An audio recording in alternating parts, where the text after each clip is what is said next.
Hello friends, let us now learn some important DNA repair mechanisms.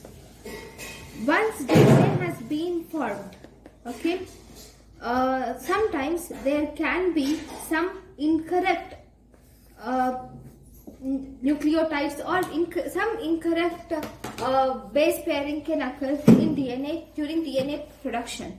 So DNA replication should be carried out with high fidelity. If it is not carried out with high fidelity and high consciousness, the DNA information can be altered, which can result in mutations, which can cause many mutations and which can be life-threatening mutations also. So there should be proofreading should occur, and that proofreading will correct the mistakes in the DNA, right? So if you see in the DNA repair mechanisms, we have four major DNA repair mechanisms. First, we can call it as exonucleolitic proofreading. The first type of mechanism is exonucleolitic proofreading. So in this exonucleolitic proofreading, if you see, this is the template stand, okay, and think that this is the primer stand, okay, this is the template stand, this is the primer stand, and DNA polymerase starts working, and that DNA polymerase is actually adding new and new bases, okay. The DNA polymerase add all these new bases to the primer stand so that the DNA can be formed. Next, in the second stage, normally it should add, if you think this is the DNA strand and this is the primer, just think that this is one nucleotide, and here just we will think that it is A. So if there is a adenine as nucleotide, then there should be thymine. It should add thymine, but instead of adding thymine, it has added cytosine. Okay, so it has added one nucleotide incorrectly. So once it has added one nucleotide incorrectly, now it has added. Okay, now there is no further elongation will not occur. That is due to because in the DNA polymerase we have 3' to 5' exonuclease activity is present in the DNA polymerase. This 3' to 5' exonuclease activity will remove this unwanted base pair. It will remove this unwanted nucleotide, and thus if you see, this has been removed. Okay, so it will remove the unwanted base pairs or nucleotides, right? And then once it has removed, then it continues its process of adding the new nucleotides to this reaction, thus generating the complete double-stranded DNA. Okay, so this process we call it as exonucleolitic proofreading. That is with the help of 3' to 5' exonuclease enzyme, which is present in the DNA polymerase. This will remove the unwanted or wrongly placed bases during the process of replication, right? This is type 1, which is exonuclease proofreading. Then we have nucleotide excision repair. In this nucleotide excision repair, takes place along with the replication process. That is, we can call it as proofreading again. So the original DNA template can contain the methylated residues. How do you differentiate it? Actually, the original DNA template contains methylated residues, whereas the newly synthesized strand does not have the methylated residues. This is original containing methylated residues. This is the new synthesized, which does not contain any methylated residues. So the enzymes recognize these enzymes will recognize the original base pair, and if there is any mismatched base pair, that means I will write an arbitrary genetic code. This is just an arbitrary genetic code. Sorry, this is G. Now think that here G. Yeah, instead of cytosine, thymine has been added. So this is wrongly placed base. So this wrongly placed base is being removed by endonuclease activity here.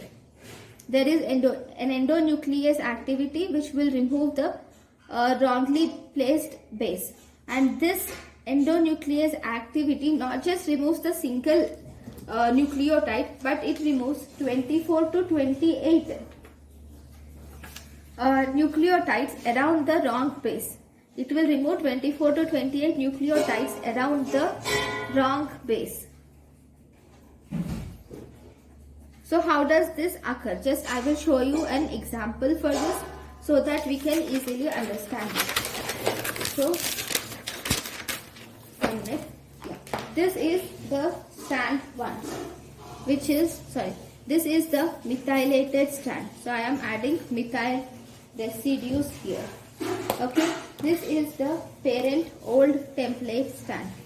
Then taking this into consideration, just think that here we have TGC and here there is ATG.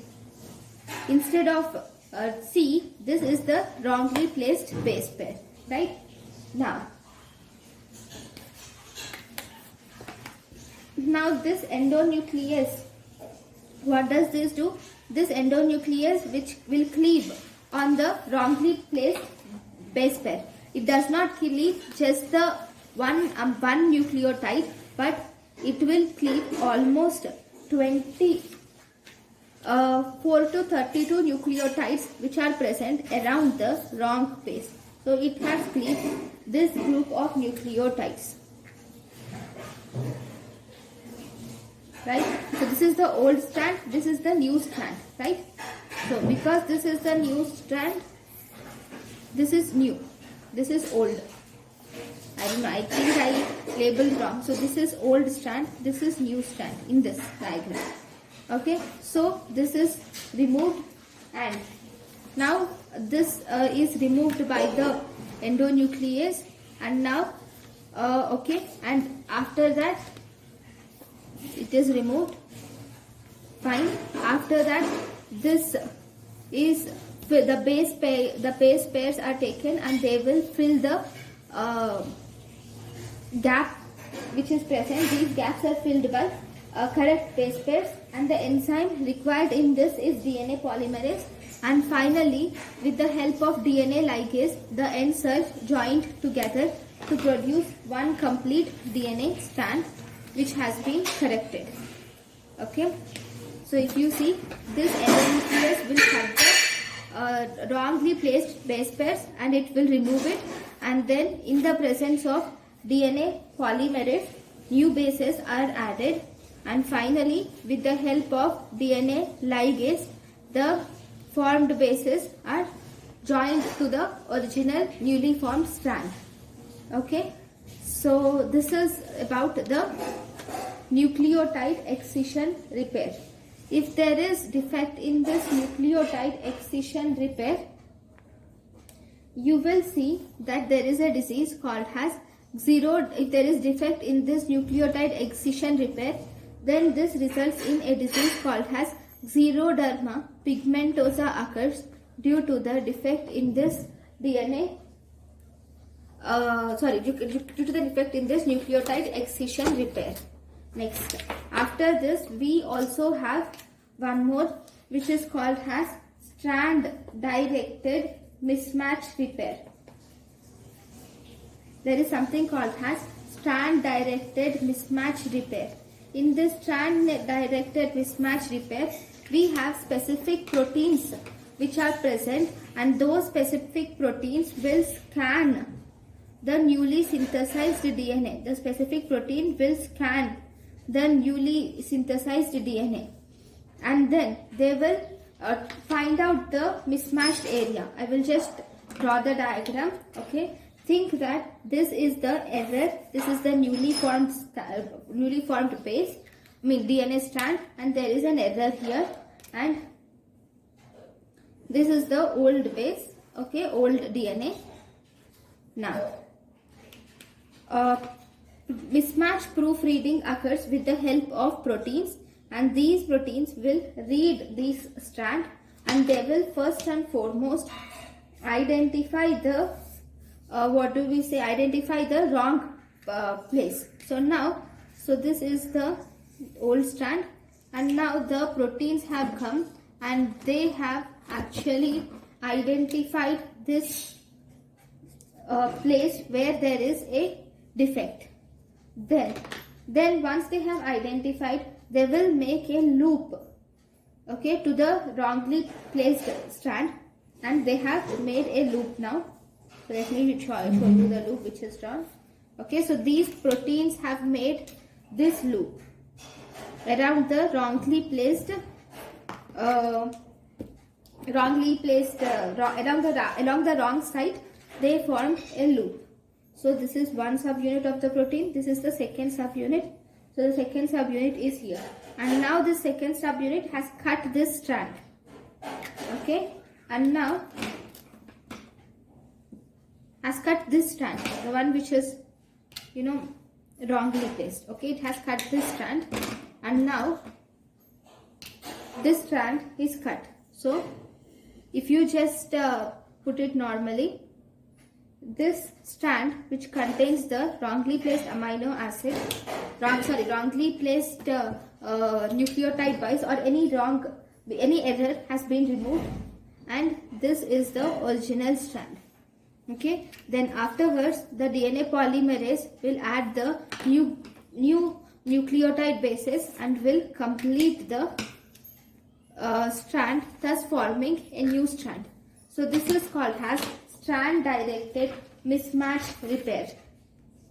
Okay, now this mismatched area, so I said these proteins, the proteins which identify these mismatched areas are, this is most commonly seen in E. coli.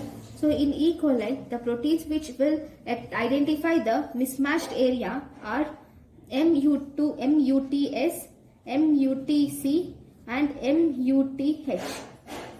Once this is identified, that segment is removed, and again the new nucleotide are added with the help of DNA polymerase, and then they are combined with ligase. Okay, then this is strand directed mismatch repair. Then after this we also have one more mismatch repair, that is we have base excision repair. So what do you see in base excision repair? Actually this normally the depurination of DNA is spontaneously occurring process, and this depurination occurs at the rate of 10,000 per cell per day. And thus if you see the because of this depurination, the cytosine, adenine and guanine are formed from uracil, hypoxanthine and xanthine spontaneously. Okay, normally there is depurination, and that depurination occurs at the range of 10,000 cells per day. So in order to, the depurinated cells should be replaced, right? The depurinated compound should be replaced. So in order to replace it, guanine, cytosine and adenine bases are spontaneously produced from uracil, hypoxanthine and xanthine. That means that, let me tell you, cytosine is actually produced from cytosine is actually produced from uracil. Then hypoxanthine will give rise to adenine. In order to replace the lost nitrogen bases, these reactions will occur spontaneously, and cytosine, adenine and guanine are produced spontaneously. Right. Now, these base pairs which these are uracil, hypoxanthine and xanthine. These are not normal bases of DNA. Because they are not normal bases of DNA, there are some enzymes like specific and glycosylases are present. These can remove these abnormal bases which are not present in DNA. Okay, the sugar also has no, so as a result the sugar has no bases. So that means if these abnormal bases are removed, that means the ribose is not having a base, right? Because the base is removed. Now because the base is removed, so this a basic sugar, that means this is a basic sugar. So this a basic sugar is excised. This is again excised by apurinic endonucleases. Okay, the apurinic endonucleases will excise this a basic sugar, and at the end, with the help of DNA polymerase and ligase, new bases are added properly. Okay, so this is about base excision repair. Okay, the next type of repair is called as transcription coupled repair. So in this transcription coupled repair, if you see, the template strand of transcribed region responds immediately by the help of RNAP, that is RNA polymerase, will go to the template strand of the transcribed region and it will respond immediately. And whenever there is defect, that defect has been repaired and it will detect the defect, and that defect is repaired by NER, nucleotide excision repair. So if there is deficiency of the proteins which will recognize the defective RNA polymerase or defective strand, that will result in Cockayne syndrome. Okay, so this is important about the transcription coupled repair, right? So in the Cockayne syndrome, there is defect in nucleotide excision repair mechanism. Okay, and here if you see, there is a factor called as transcription factor coupled repair, which is called as transcription factor 2H, is defective in this Cockayne syndrome.